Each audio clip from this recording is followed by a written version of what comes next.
So, Bismillahirrahmanirrahim. Assalamualaikum warahmatullahi wabarakatuh and a very good morning everyone. So, how are you doing? So, thank you so much for those who are tuning into Idris International School YouTube channel. So, I hope all of you are in a good condition no matter where you are right now. So, welcome to our first speaker series, Braving New Norm Together, with the topic of financial literacy and future education. So thank you so much once again for those who are tuning into our Idris International School YouTube channel. Stay with us for this another 1 hour inshallah. So I'm Haiza. I will be the host for today's session inshallah. So I guess we can start now, Brandon. So before we start, let me introduce you, our speaker for today. So we are pleased to have Brandon Liu from Money Tree Asia Pacific, a marketing director specialized in financial literacy, economics, and entrepreneurship. So hi Brandon, how are you doing? Hi, Haiza. I'm good. Good morning. Good morning. So are we ready to start? I'm ready when you are. I'm ready when you are. Cool. So, dear viewers, as we all know that COVID-19 has caused most of us to fall in precarious condition, including financial aspects. So, it worries parents and even children for what tomorrow may bring. So, today, Brandon is here. He will be sharing his expertise in how to develop financial capabilities of the young generation and how this will interlink with their future. So feel free to post your comment, post your feedback. If you have any questions, you can comment below. So I will pick up during the Q&A session. So now I will pass the virtual mic to Brandon. Enjoy the session. Go to you, Brandon. Thanks, Haiza. Thanks, Haiza. First and foremost, I must say you are a natural at this. Uh, Hello, good morning, everyone. To all the listener or the audience. I have to first admit that no matter how many times I've done this, this is not a new normal for me. I'm still struggling. I'm still struggling to present in front of a screen. It's like doing a monologue. But anyway, I'll try my best. Okay. Uh, Teacher Sarah, if you can help me, start up the slides. Great. Thank you so much. Okay, good morning, everyone. Just a little bit background of myself as well as of what we do at Money Tree. Essentially, uh, I'm a father of two children. I mean, I've got two kids, like most of you. I've got a 12-year-old and an 8-year-old, right? And I think a lot of the things that I want to share with you today would be something that you would be easily able to relate to, right? Being a parent is not easy, more so being a parent in today's environment, because I think there are far more challenges that we face now, currently, than ever before. So I'm going to try and share with you some information on the importance of financial literacy, how financial literacy will have a significant impact on our children's future, and maybe share with you some tips as well as some of the things that we're doing with Idrisi to help improve the financial capability of your children. All right. Now, maybe we can move on to the first slide. Great. Okay.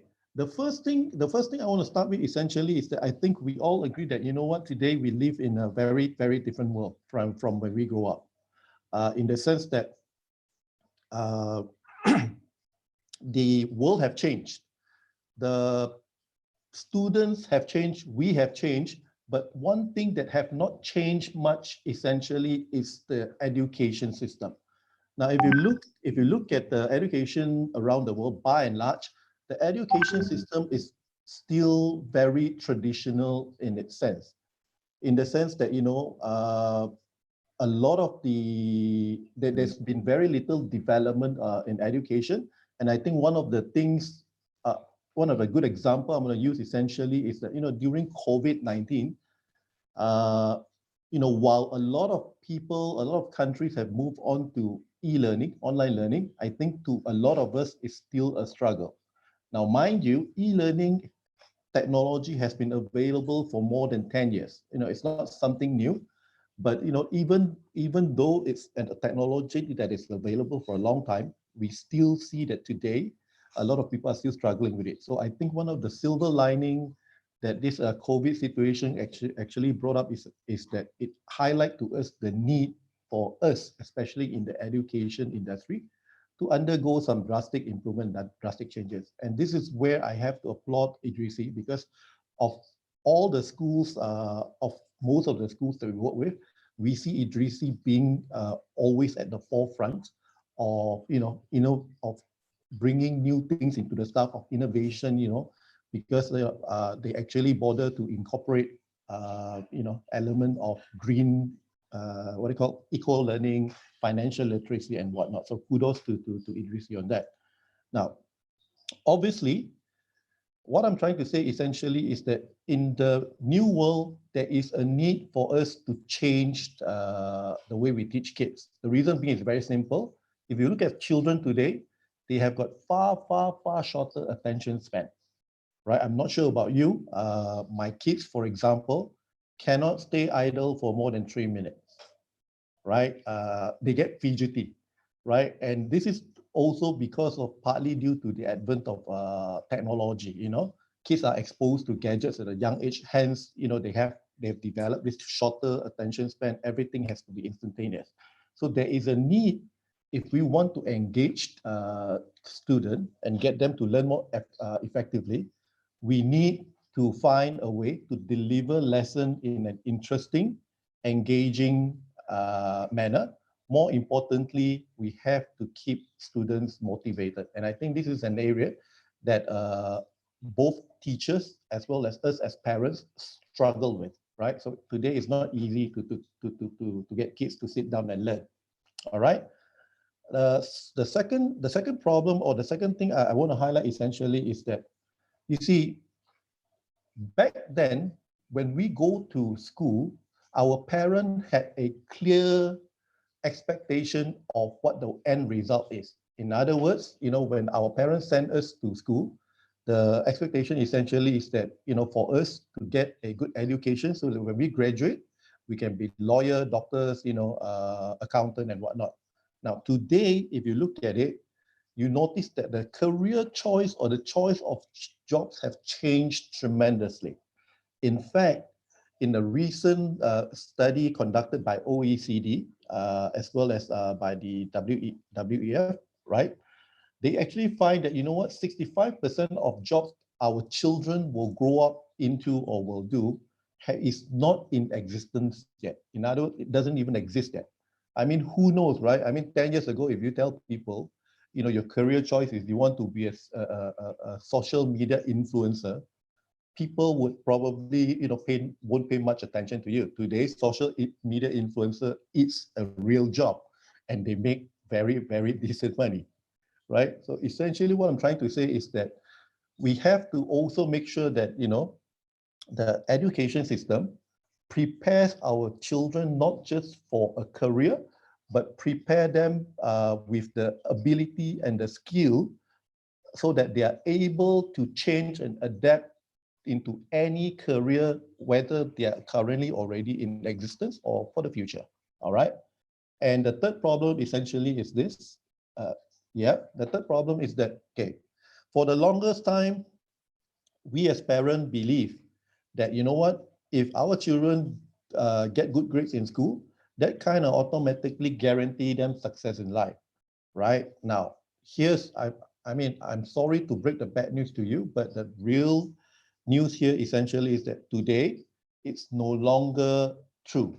In other words, if we only focus on getting on helping our children getting to get good grades in their academics, it's not going to be sufficient.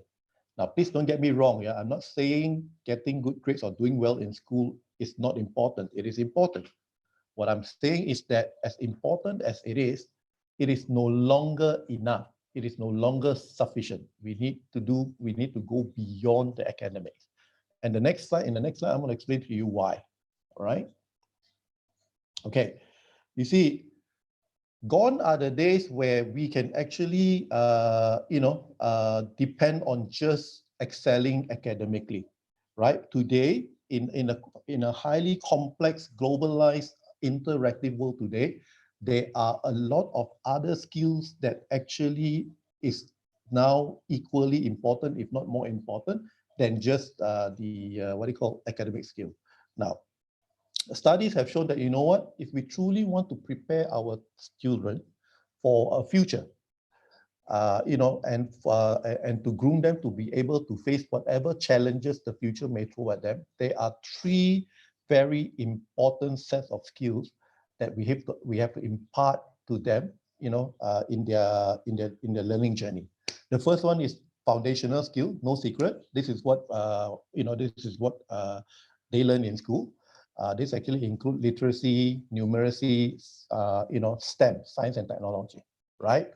Now, you will also notice that the current trend or the new education trend is that apart from just the foundational or literacy skill, there is now a lot of emphasis in schools, specifically schools like Idrisi, to also help students develop what we call competency skills. Skills that will allow them to stay relevant, skills that will allow them to be able to compete in the real open world, all right? Skills like critical thinking, creativity, communication. In fact, one of the key skills I always advise parents to help your child acquire is communication skill. The reason why I recommend that to all parents is that, you know what, no matter how smart or how brilliant a child you have, if that child cannot express themselves effectively, essentially what they have is they have the world's best kept secrets. All right. So you want to encourage your child, you want to develop your child's ability to communicate well. And again, in today's environment, it's quite challenging because you notice that today, most of us communicate via a screen like this. The human touch is no longer, or has been diminished, right? I always tell people that, you know what, no matter what you do, no matter what business you're in, what career you're in, it's always, always about relationship, So there is a need, communication is important towards building the relationship, and there is a need, hence, that, we pay a little more attention on developing the communication skill. And last but not least, over and above these two skills, one of the most critical skill that student needs to acquire essentially is the skill to be able to manage their personal finances. All right, in another word, financial literacy skill. You see, the reason why this is important is because, again, for the longest time, money has been an integral part of our life, our daily life, right? Whether we like it or not, from the time we wake up to the time we sleep, a substantial amount of our time is spent on dealing with money or money-related matters. And yet, until today, it's still not a subject that is taught in school, right? My take is very simple. If we don't teach it in school, if we don't teach the kids how to manage money, how then can we expect that when they grow up, they are able to lead a financially successful life? Because there is no, there is no education, formal education that they didn't learn this when they go through the school system, right? So somehow magically we hope that, as they grow up, they kind of figure it out. My point is this: as parents, we don't want to put our child in a situation where we hope that they'll figure it out, because the price of doing that is too high. The risk is too high.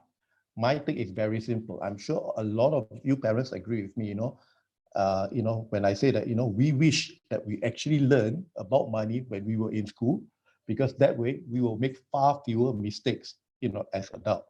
And that essentially is what it is. And this is again an area in which I think Idrisi deserves credit, because Idrisi was one of the first school that actually had partnered with us to introduce financial literacy as part of the subject or part of the skill set that every student in Idrisi will acquire, as they go through school. So this is commendable, right? So moving forward, Next, I'm going to share with you some tips, that you as parent or we as parent can use to try and engage our kid when it comes to raising their financial awareness. Now, mind you, I believe if we truly want to help our children develop the capability to manage their own finances, it's what I call a three-party relationship, right? In other words, uh, apart from the child or the student, parents and school plays a very important role in upskilling them in this area, right? So I'm going to tackle the parent part first before I go to the schools part. Now, as parents, what can we do, or what do we need to know? First thing we need to know is this, okay? I'm sure you're familiar with this term, monkey see, monkey do, right? What this simply means is that, whether you realize it or not, a lot of our child's financial behavior, financial personality is actually influenced by observing parents. In other words, most of our money behavior come from what we picked up from our parents. All right. And here's the another interesting part, right? It's not just what we do. More importantly, kid also pick up on what we don't do. Hence, I always tell parents that, you know what, if you really want to help your child develop the correct financial mindset, the correct financial makeup, you have to be very mindful as to what you do in front of your child. More importantly, you also have to be very mindful with what you don't do in front of your child. Let me give an example, right? You see, if and I'm sure this happened quite normally, right? In the sense that we always take our kids out for shopping, right?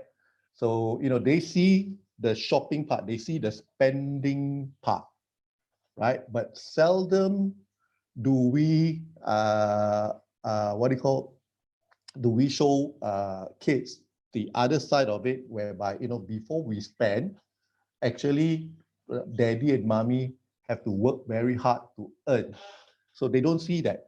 Hence, just by observing the spending part, it's very easy for the child to grow up with the perception that, hey, you know what, yeah, spending is okay to spend money, because that's something I'm exposed to most of the time. Regardless of whether I have money or I don't have money, let's just spend first, because that's the optics that they see, right? And that's why you notice that, you know what, every single one of them have got a God-gifted talent, and that talent is, spending money.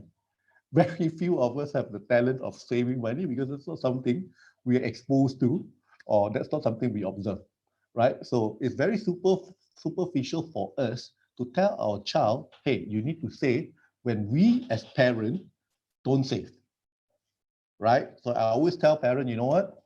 One of the things you need to do essentially is that make sure, when you deposit money, or at least make an effort, to show your child that you yourself regularly save, or regularly keep track of your spending, right? For example, when you go to the bank, bring your child along. When you deposit money, get your child involved, get them to observe, get them to hand the money, to the account, to the cashier and whatnot. So that way they feel vested. That way they feel involved, and they get to observe, the real dynamics of it. And that's how we get them to learn. That's how we get them to acquire the correct mindset and habit. Okay. Second, second thing that parents need to know is this. Okay. Now, a lot of time we are very afraid of exposing our children to finances at a young age, because we believe that if we start them young, we will kind of make them become materialistic, mata duitan, right? But you remember, there is also a saying that says that, you know what, melento buluh biar dari rebung. In other words, if you want to train your child to be good in managing their personal finances, I mean, if you want to train somebody, to be good in managing the personal finances, you have to start when they're young. In fact, the opposite is true. it is proven that, you know what, the more the child understands about money, the less materialistic they will grow up to be. This is because, misconception comes when there is a lack of understanding. And here's the risk. Teacher Sarah, if you can just click on the, yeah, okay.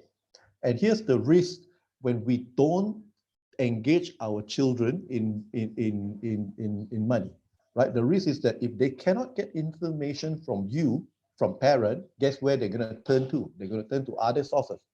And those other sources could be, for example, for a teenager, it could be on the internet, it could be, by watching somebody else, and worst of all, it could be from their friend. And the risk is that, you know what, their friends or the sources that they refer to, most of the time, don't always tell them or show them the correct aspect of money. And hence, that's how the misconception, the bad habit, came to be, right? So my take essentially is that, you know what, sooner or later your child's is gonna be exposed to money. You might as well start them young, because the younger you start them, the more grounded they will be. Okay, so don't be afraid. Okay, next.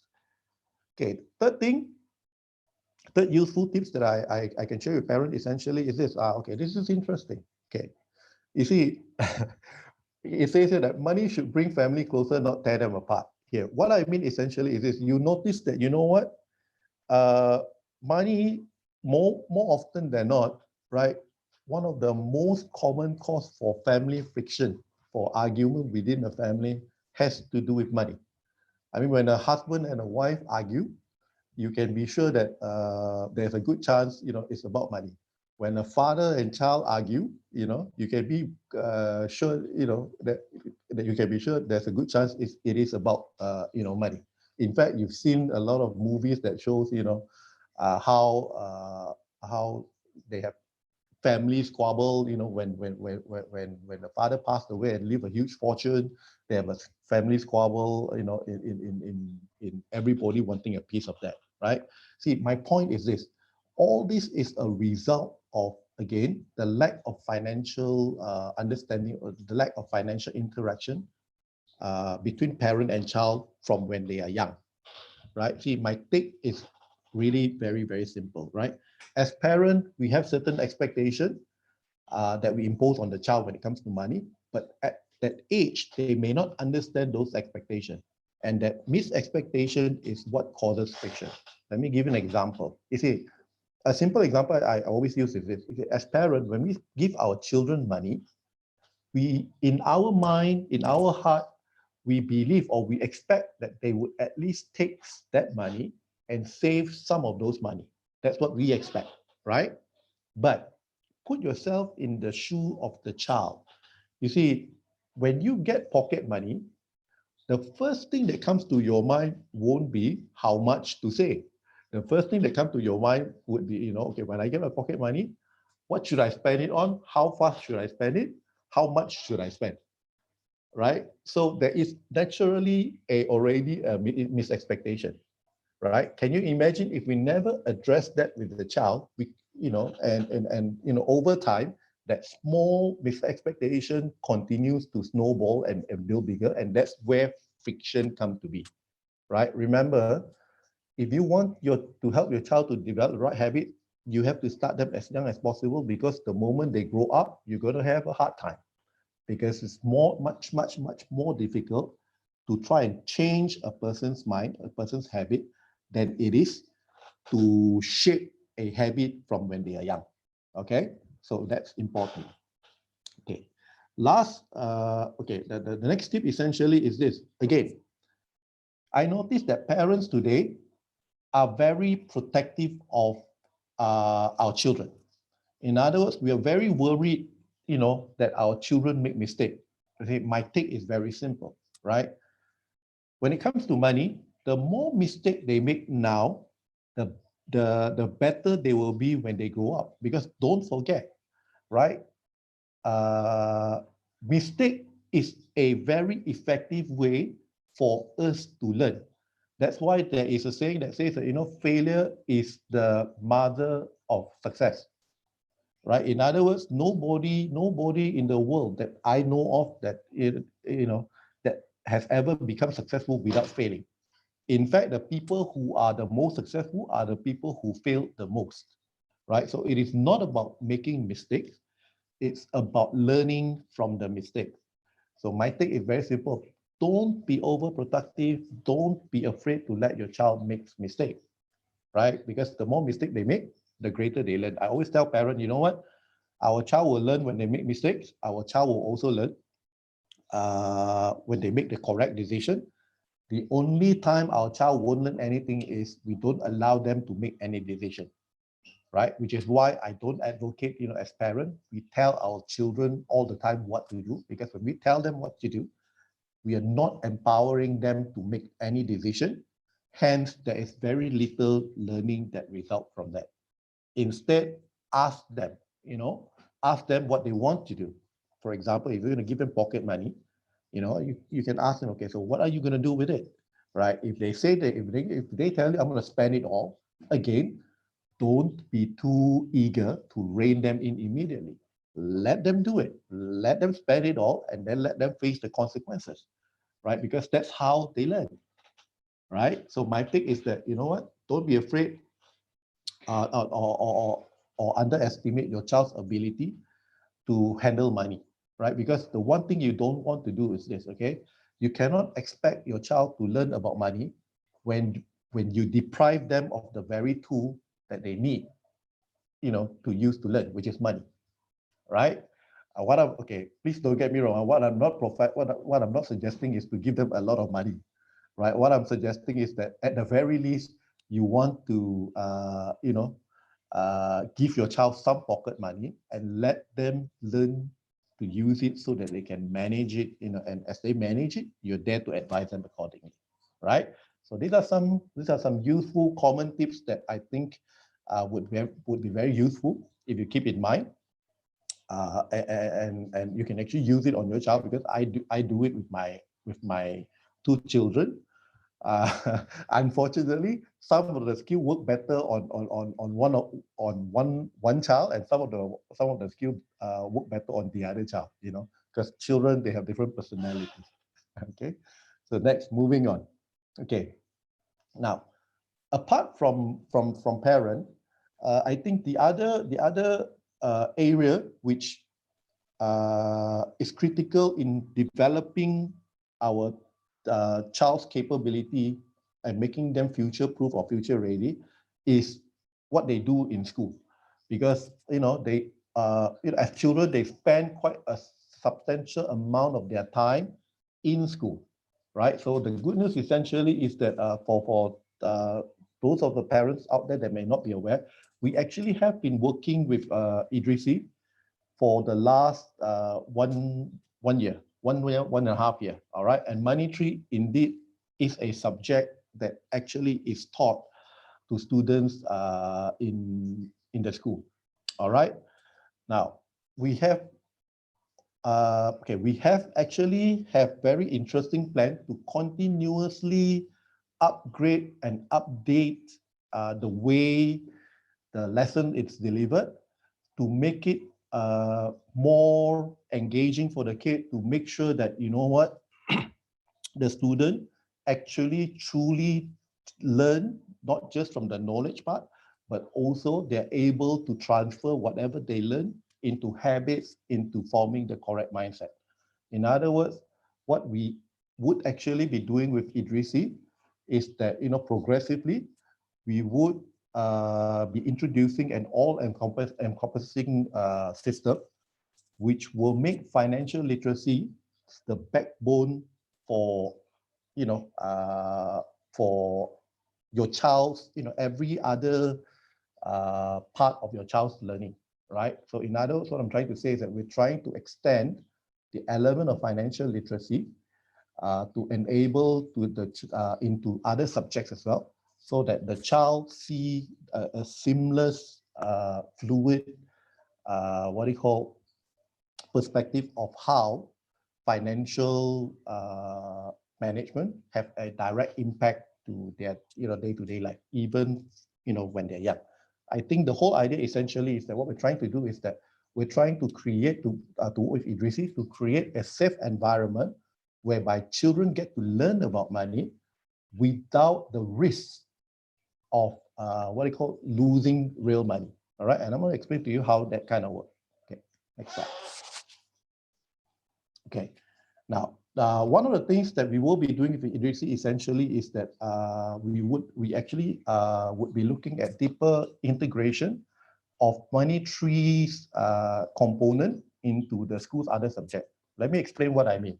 Now in money tree, one of the key difference or one of the key unique point that we apply in the delivery of our financial literacy is that we incorporate a high element of what we call experiential learning, right? In other words, in the class, every student are given a job. They all have a different occupation, anything from big data scientist to social media influencer, to a news reporter, bank manager. They all have a different occupation, and just like you and I in the real world, they earn a salary, right? So it's kind of a role play, real life simulation in class, right? And when they do that, what happens is that they actually earn what we call money tree dollars or money tree points, which kind of function as a substitute for real money, right? This is how we remember earlier, I told you, we want to create a safe environment and remove the risk.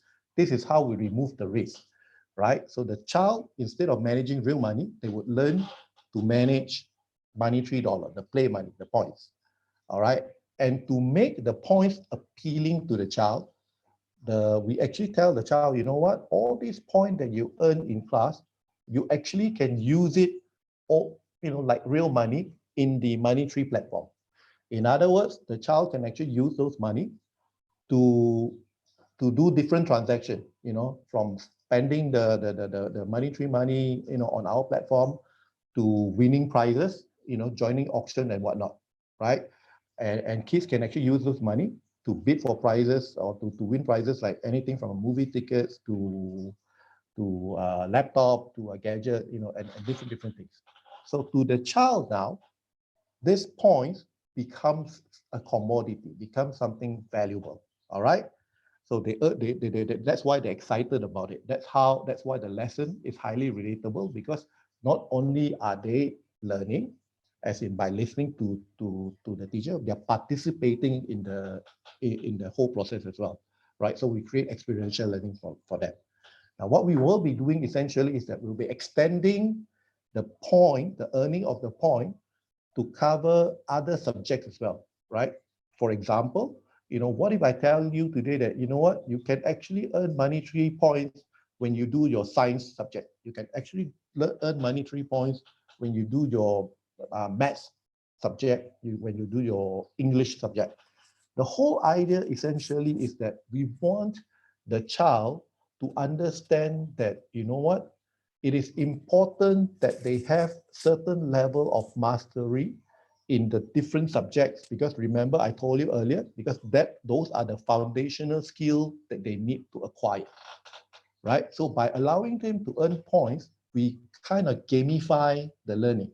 So this way, you can be sure a child now will be much more motivated to learn not just monetary, but the other subjects as well. And the other reason why we do this is this, okay? We want to enable the child to earn as many points as possible, because those points would then be used as a tool when they make transaction on our system, on our platform.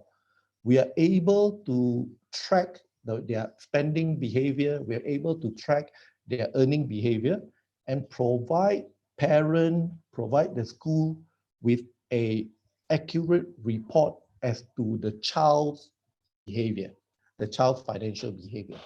That way, we know exactly what is the child's strengths, what is the child's weaknesses, and where intervention is needed, from us to help them improve. So that essentially is what it is. Okay, so next.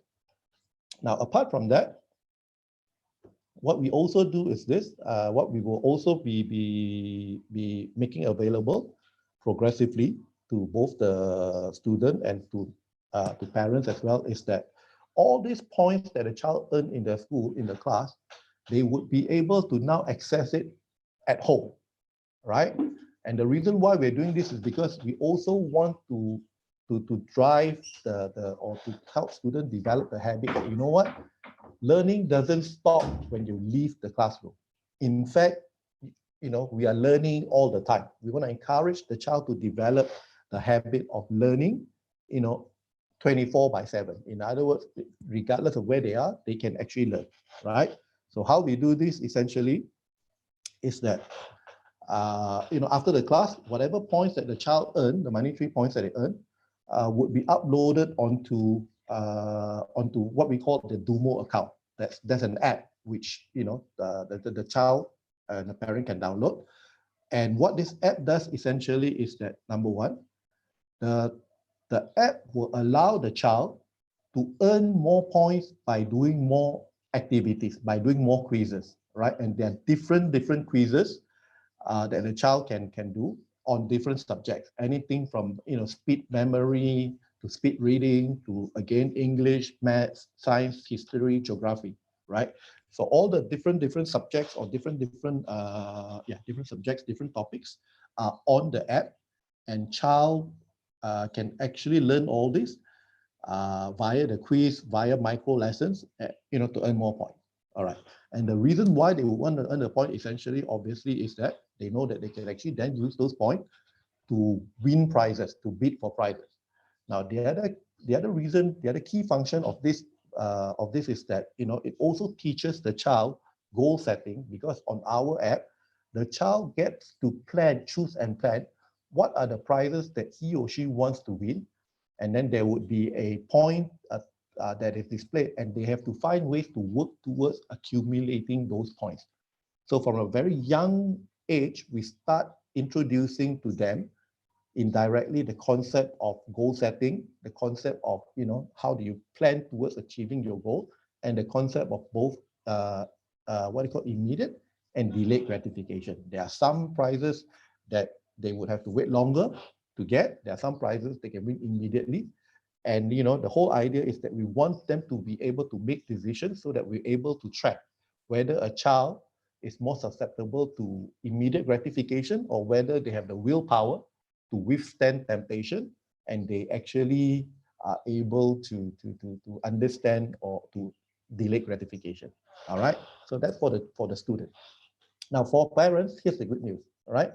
As your child is doing all these things, parent through the app can track your child's progress. In other words, the app would provide parent a report as to every transaction, every decision that your child made, on that platform. And more importantly, it also provides a parent with a benchmark as to how your child fared, compared to global standard. In other words, where your child is at when it comes to the financial understanding, the financial behavior, and whatnot, as opposed to the global standard. Okay, so this gives you an insight. More importantly, the app will also allow parents to assign what you call quizzes or assign activities to the child in areas that they are weak in, so that they actually practice more. How this works essentially is that parents can actually assign points to more monetary points to, let's say, a subject that the child is weak at. Let's say if you see your child is weak at maths, what you can do is you can actually choose a maths quiz, attach the point, and then your child will receive a notification. And that will be the happiest notification your child will receive, because to your child, they don't see it now as a chore, they see it as an opportunity for them to earn more points. Hence, they're motivated to do the maths quiz that you send them. And by doing so, they get better. Okay? So what essentially what I'm trying to share with you is that together with Idrisi, we are progressively working towards ensuring that when you send your child to Idrisi, they don't only graduate with an academic degree, they graduate with all the necessary skill, the necessary mindset that actually will allow them to be able to face and manage adversity when they grow up, that will put them in a position to succeed, not just financially, but to succeed in life. All right. And I think that would probably be the last slide. Next slide. Yep. And that's it. I think we've come to the end of my sharing today. Just a short parting word. As per the screen, education prepares our children for successful career, but financial education prepares them for successful life. So you don't want your child to just succeed in a career. You want them to have a successful life. All right. Thank you very much. Thank you so much, Brandon. Thank you, thank you, thank you. It's a lot of tips for your sharing with us today. I'm very glad to have it.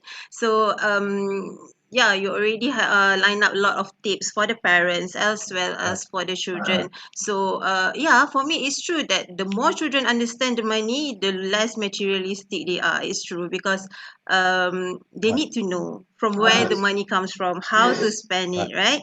So, and I also attracted when you said that the student nowadays need extra skill, so to make them competent with others. And yeah, they have to have lots of that. And that is why we are so glad to collaborate with Money Tree Asia Pacific to make financial literacy program as one of the subject in E3C. So it is part of our unique selling point where that's what we are different from other international school. Right.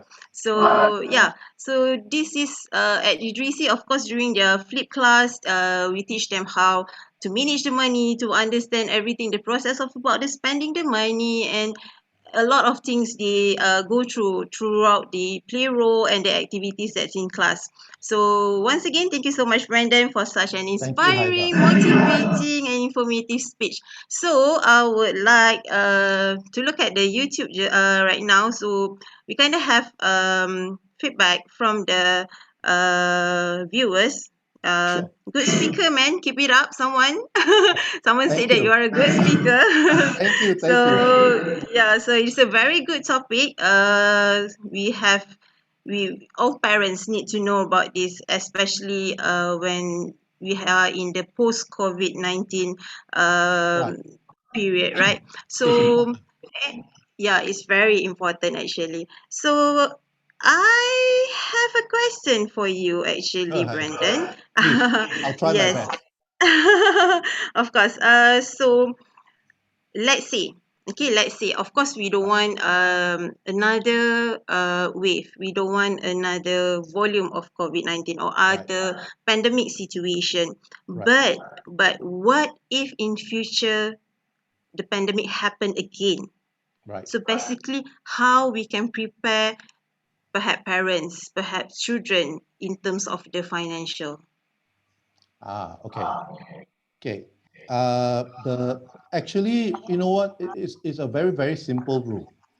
There are 2 or 3 things or habits that we have to make it to be a regular part of our life, to enable us to insulate ourselves from any what do you call emergency or unforeseen circumstances like COVID, right? The first one, I think, that's something most parents already know, as in we need to set aside money for saving. In other words, I always tell people, no matter how much you earn, always force yourself to save. There is a concept in Money Tree that we teach kids, you know what, you need to always pay yourself first, right? Now, again, you don't have to start big. The minimum I would recommend for anybody is always put aside at least 10% of your income into a forced saving, right? Would be the best if that account can only go in, cannot come out. Right? So what I usually do is that, you know what, in my case, I actually, that account is controlled by the wife. In other words, my job is to put money. My wife's job is to stop me from taking out the money. So for all the daddy out there, maybe maybe that's something you want to try, right? So saving is important. The second important thing that I think a lot of us know about, but we don't do is whether we like it or not, we need to invest. No matter how you know unknowledgeable you are, you need to learn it. No matter how noob, the term my kid uses, no matter how noob you are, we need to learn how to invest, because investing is the only way we can make our money grow in a pace that can catch up with inflation. If you don't invest, no matter how much you save, you will always be behind, right? So you need to learn how to invest. If you don't know how to invest, there are a lot of professionals outside there, talk to them,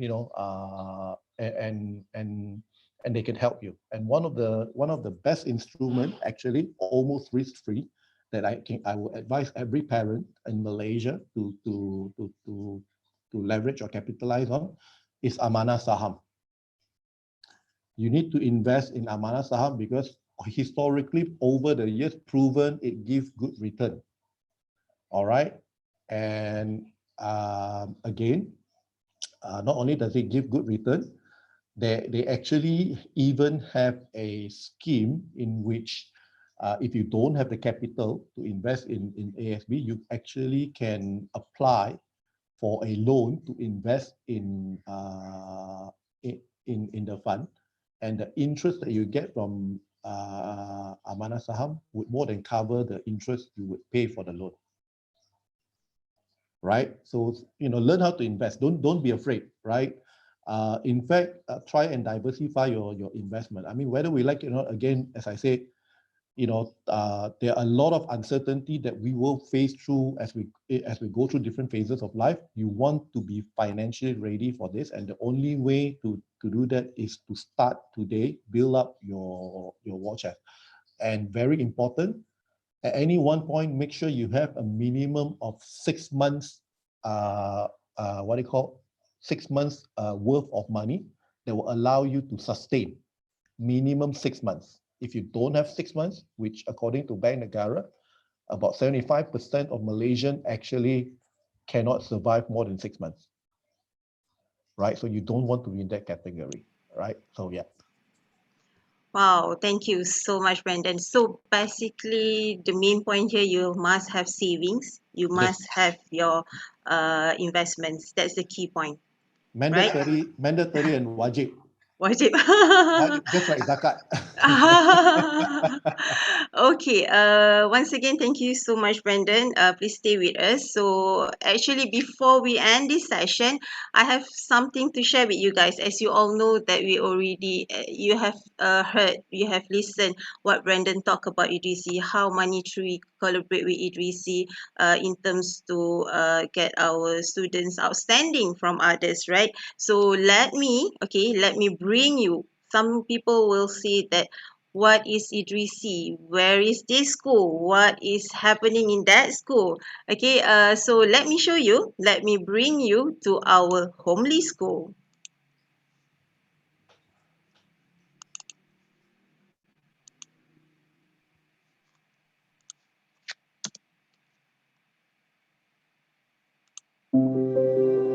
We always want the best for the children, but we always forget. Before we plant a garden, we must give the seeds good soil, sunlight, and fresh air to sprout. Children are the same. They need knowledge. They need proper space. They need every opportunity to grow. We go out, we build up, we grow up, and we work things out. We are different. We are here to bring out the best in them, where they can shine, where they feel belonged, where they are loved, all in a safe, homely and green eco school. Welcome to the home of change makers. Idrisi, be the change.